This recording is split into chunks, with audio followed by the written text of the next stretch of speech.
that it had to be the former, it had to be quite easy. Especially as by then his first 4 solo albums had all gone multi-platinum. It has to be Josh Groban. Hello, Josh. It has to be. Yes, of course. Who yes. else could it be? Was lovely to be with you. Thank you for that.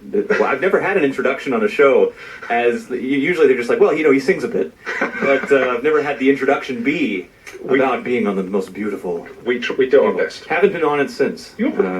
I mean, I speak as a fully heterosexual male, but you are beautiful. I mean, I've got your new album, Stages, your current album, and you look fantastic. It's a great picture on the cover. Thank you so much. Yeah, that picture we took that in downtown Los Angeles, and right down. A few miles from where I live, and that picture, it's a kind of a brooding, kind of focused, very kind of edgy looking look. And my record label loved the picture because I was the other shots I'm kind of smiling at the camera and kind of going hi. That picture, we were outside and some crazy person was yelling at our camp. We were out there with lights and our whole crew. And now I get the look. And somebody's going, "What are you guys doing?" And I looked kind of in panic of like, guys, maybe we should go inside. That is the look. And that's the look that they caught it. It was kind of an outtake, and the label's like, "Ooh, he looks mad there. Let's use it." If you've got Stages at home, if you've got this album, you've got to go and get it now and have a look, and you'll see exactly what he has ruined it. Yeah, there's this brooding, romantic stare into the middle distance, as if you're looking, as if you're expecting a taxi to arrive with your next life in it. That's right. Yes, it's kind of got that philosophical. Will you accept this rose? Is basically what it's. No, he's looking at a nutcase. We should go inside before we die. Yep, that's exactly right. Stages, the new one. I'm sorry, I've got to turn it the other way around now. Stages of Fear has ruined it. You turned from acting to singing when your voice developed, basically. Changed. Well, all right, you moved, you segued into that. Well, it's kind of a bit of both, isn't it? Yeah, it was. Was that a kind of a finely balanced decision? Well, I mean, I grew up seeing a lot of shows. My parents, took me out to see a lot of stuff when I was young, which was very, very lucky to have the privilege of being able to see live music in the theater and opera and things like that. And then I was very lucky that I had great teachers in my schools that provided me with the opportunities to express myself. I was very shy growing up. I was weird in school. I kind of didn't make a lot of friends. And it wasn't until I had a teacher that kind of recognized that I had a singing voice that said, "Hey, I want you to sing a solo. You're going to come out here and you're going to do a big thing." And it was, so the acting and the singing has always kind of been in its own realm. Tell me about that moment, though, when the teacher looked at you and there must have been that kind of electric crackle in the air, and he said, "Whoa, just sing that again," or something like that. Well, absolutely. He recognized that I was shy about it, and my voice didn't change till I was like 13 years old, so I was singing up here. "Hi, teacher," and he pulled me out from the back of the choir, and and he kind of. It's always a risk, I think, with a teacher when you give a student that moment, because it could go either way. Yeah. You could be giving them a chance to really show off something that they have and build confidence for the first time, or you could be putting them in a situation to really embarrass themselves and to be picked on. I thought for sure I would be picked on, but it was a really pivotal moment for me to finally sing in a solo light when I was that age. Because I recognized that was my voice. That was what I was going to do. Can you give this guy a name check? Do you remember what he was called? Yes. His name was Richard Barrett. Richard Barrett. Yeah, he was my teacher in 7th grade, and we still have kept in touch. I've he's still with us. Talked to him over the last few years. Well, he's obviously in the States. He could be listening to this online, but Mr. Barrett, here is one result, one of many, of what you did that day, because you're going to sing what now? Oh, yes. No, I'm going to sing a song from Les Mis, classic song, Empty Chairs and Empty Tables. Whenever I do concerts, I haven't done this song in concerts, and the fans have always kind of said, "Hey, why don't you ever do this song in concert?" So I thought, what better chance to sing this song than now, if they haven't been able to see it. It's all yours. Sure. There's a grief that can't be spoken. There's a pain goes on and on. Empty chairs and empty tables. Now my friends are dead and gone. Here they talked of revolution. Here it was, they lit the flame. Here they sang about tomorrow, and tomorrow never came. From the table in the corner, they could see a world reborn. And they rose with voices ringing, and I I can hear them now, the very words that they had sung became their last communion on the lonely barricade at dawn.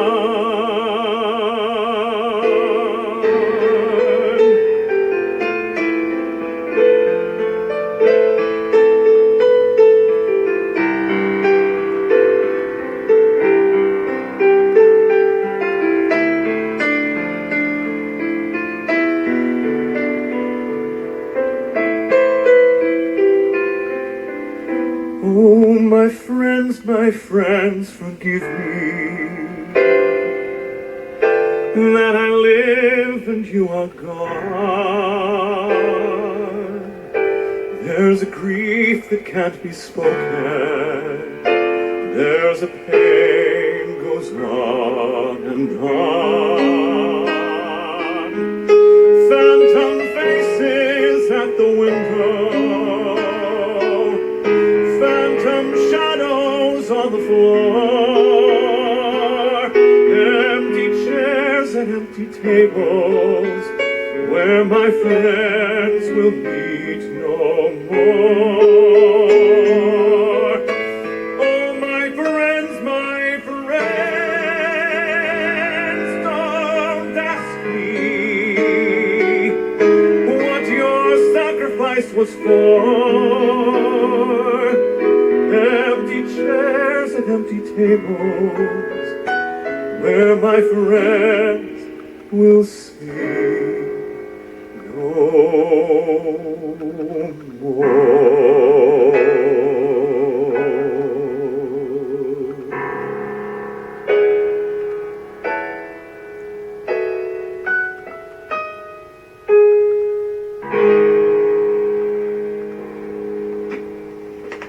Cool. Teacher was right. Little happy Cool. pick-me-up song for the morning. Yes. Well, what you and no one could hear was behind the double glass into the gallery. Oh, my little my peanut gallery. Yeah, but not just your people, our people too. A storm of applause. Oh, how nice! Yeah, it's like Strictly last Yes, night. Standing ovation. there's no applause in radio. It's just an echoing, dreadful silence. Let's go back to the album Stages, which is obviously a collection of the greatest, what you regard as the greatest musical theatre songs of all time. Some of them, yes. Yeah, I mean, how do you pick them? I mean, there's so many to go. Yeah, very, very tough. And especially, like I said, when you grow up with these songs and you grow up listening to them, it's you're a kid in a candy store, but also there's a great responsibility, I think, to choose stuff that's right for where you are in your life, right for your age group, right for your voice. And also, I think, admittedly, there are so many hundreds of songs you could choose from any eras in musical theatre, both in America and the UK. We have musical theatre in our DNA. We've had it our whole lives. Can we just pick up on something you said there? You said right for your voice. Obviously, I get that a song that is very, very high in the range wouldn't be for you, but are there songs that you've tried to sing, and you've practiced and you thought, maybe I could do this, but it's not, quote, right for your voice? And if that's happened, what do you mean by that, not right? Well, I mean, sometimes my brain and my voice want different things, and so, my brain sometimes is very avant-garde and very experimental and likes all genres. And sometimes I wake up in the morning and my voice just is a certain thing. And so I think finding things that allow you to give your voice the best shot at staying in its proper lane. Not like acting, where you can cast against type with a voice. Right, sure. Right. And there are ways, I think, to get around that. And I think throughout the course of my career, over 7 albums, this album has been very down the middle for me as far as just what my voice has always been very good at doing since I was young. But I like challenging my own voice. Yeah. I like trying different genres, and I like experimenting as well. When you have a voice that's as lovely as yours and is at the core of your career, really, and your existence, does it make you a bit paranoid? I remember my wife, Judy, and I, many years ago, interviewed Pavarotti, about 4 years before he died. Mm-hmm. And throughout the interview, he wore a silk scarf. Mm-hmm. It was a beautiful silk scarf, and I asked him halfway through, why do you wear that? And I've never forgotten what he said. He said, He said it was to protect his voice. He said, I always wear it, he said, because I feel that my voice has put me in a golden cage. Yeah. I'm in a golden cage, and if I step outside the stage, if I walk into a foggy park one morning or walk through the grain, I could be damaging my voice. So it had become an obsession to protect his voice. Well, do you have a bit of that? Yeah, I mean, certainly there was nobody who was as conscious of vocal health and had more perfect technique than Pavarotti. But yeah, I mean, it's a fine line, because on the one hand, we can all be crazy as singers, because it's not an instrument you can just put away and go out and party and live your life and do those things, I think, that sometimes balance your mind out when you're overly stressed. Sometimes you're overly stressed, and because your instrument is inside you, you can't go do the things that allow you to let your hair down to de-stress yourself. You're constantly thinking about this thing that's in you, and your instrument is in you. So, yeah, sometimes the scarf is necessary, and sometimes the scarf is Dumbo's magic feather. But you have to, you know, whatever it is. You know, I've heard singers when you say, "Well, how did you sing that high note?" Well, I pinched my skirt. You know, that's their thing. You know, and I think that overall, it's not rocket science. I think if you try and get enough sleep, you work on your technique, you don't burn the candle at both ends. Your instrument should be there for you. Well, it certainly is for you this morning. Let me quickly talk about your UK tour, which is next year. Start 17th of May, Royal Albert Hall. It's a good place to start. Oh, yeah, so honored. I mean, it's been my dream to play there for. Have you not played there? I have played there. Yeah, we just did the Royal Variety Show, taped that, and I did a musical chess there for a couple of nights. But I have not ever done a solo concert there, so that'll be what a gig. Bucket list. Okay, that's 17th of May. 21st, Symphony Hall, Birmingham. 22nd, RECH, Nottingham. 24th, Clyde, Glasgow. 25th, Bridgewater, Manchester. 27th of May, Waterfront, Belfast, and 29th, you're singing in Dublin. Okay, what's your second and final song going to be this morning? Well, this song, you know, when we were making the Stages record, it's all musical theater songs, and many of those songs cross over to film anyway. But this song was a little bit of a cheat, because it is most known for The Wizard of Oz.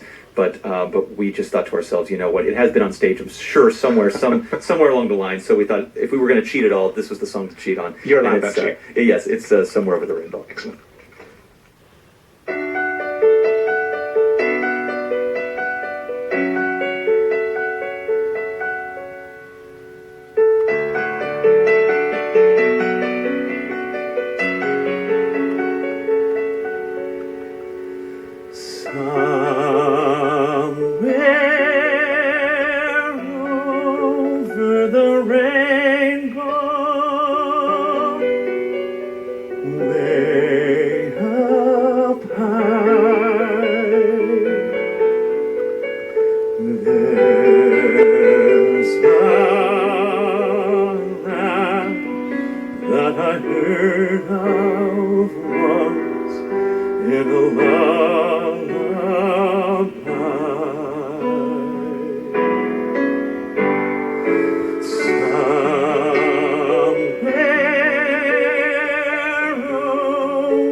Someday I'll wish upon a star and wake up where the clouds are far behind me, where troubles melt like lemon drops away above the chimney tops. That's where you'll find me. Oh, somewhere over the rainbow, bluebirds fly. If birds can fly over the rainbow, why, then why can't I?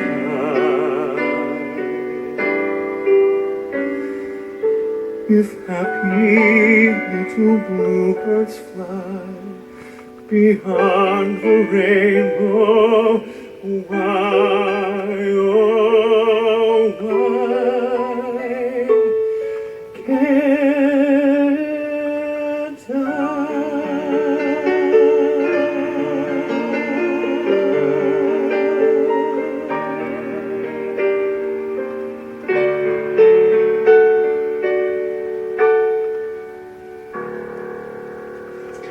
Well, you'll have heard this before, but you've got the loveliest voice. Well, thank you very much. You've got the loveliest voice. And that, of course, is from the current album from Josh Groban, who's been singing as live and live can be this morning. It's called Stages. And just to remind you what we had at the beginning, that brooding stare on the front cover is, in fact, a quiver or a quaver of fear and apprehension. Lovely story. Lovely to meet you, Josh. You as well. Thanks for having me on.